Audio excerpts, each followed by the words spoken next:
महायुतीचं जागा वाटप अडलं।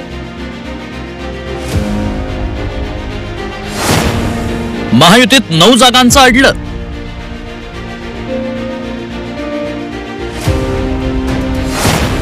जागा वाटपाचा महातिढा सुटणार कधी?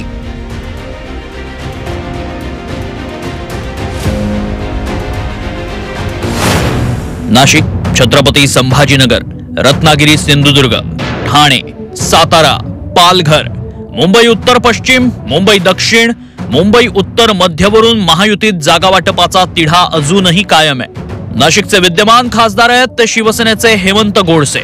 नाशिकची जागा हेमंत गोडसेंनाच पाहिजे, तर दुसरीकडे राष्ट्रवादीनं नाशिकवर दावा ठोकलाय। छगन भुजबळ नाशिकमधून लढण्यासाठी इच्छुक आहेत। मनोज जरांगे पाटील यांच्या मराठा आंदोलनावेळी भुजबळांनी ओबीसींची बाजू लावून धरली होती। छगन भुजबळांना याचाच फायदा होईल असा अंदाज आहे। या ठिकाणी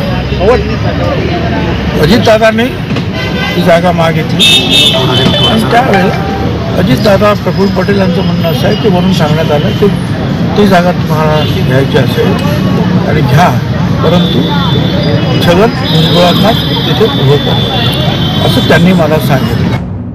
नाशिकप्रमाणेच तळ कोकणातही जागा वाटपावरूनच शिमगा सुरू आहे। रत्नागिरी, सिंधुदुर्ग लोकसभा मतदारसंघावरून शिवसेना आणि भाजपमध्ये राजकीय दशावतार रंगतोय।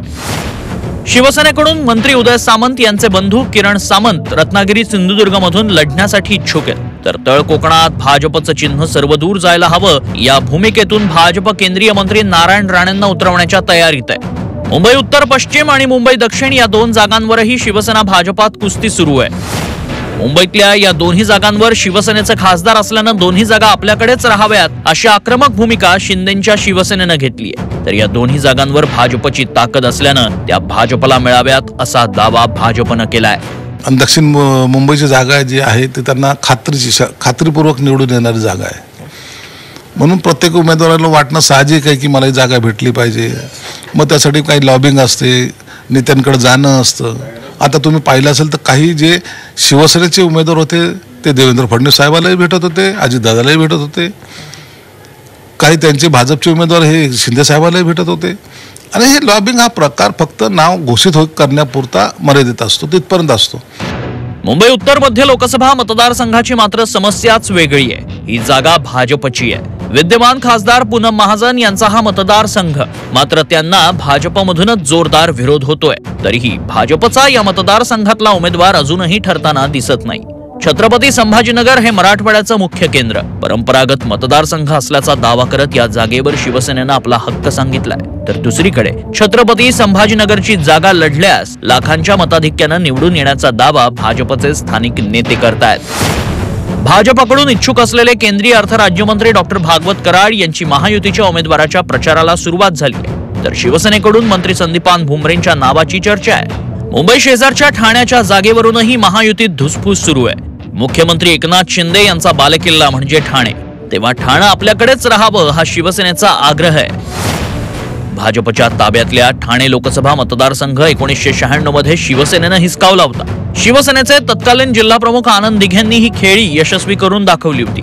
आता पुन्हा एकदा भाजपला ठाण्यात आपलं कमळ फुलवायचंय, तेव्हा शिवसेनेचं ठाणं आणि ठाण्याची शिवसेना हे समीकरण भाजप बदलू शकणार का? इथेच खरी मेघ आहे। तीच गत साताऱ्याची, इथेही वाद सुरू आहेत, मात्र तो आहे भाजप आणि अजित पवारांच्या राष्ट्रवादीमध्ये। सातारची जागा ही राष्ट्रवादीची।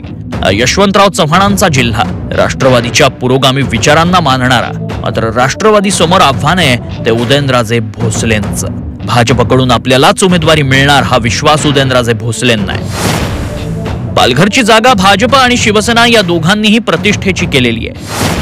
2019 मध्ये भाजपचे राजेंद्र गावित शिवसेनेच्या तिकिटावर लढून विजयी झाले होते, तेव्हा ही जागा आपल्यालाच पाहिजे ही भाजपची भूमिका आहे, तर विद्यमान खासदार शिवसेनेचा असल्यानं या जागेवर शिवसेनेनं दावा केलाय। लोकसभा निवडणुकीच्या पहिल्या टप्प्याचं मतदान अगदी काहीच दिवसात पार पडेल, तरीही महायुतीमधल्या जागा वाटपाचा तिढा कायम आहे। हा तिढा कधी सुटणार हे पाहावं लागेल। ब्युरो रिपोर्ट, झी 24 तास।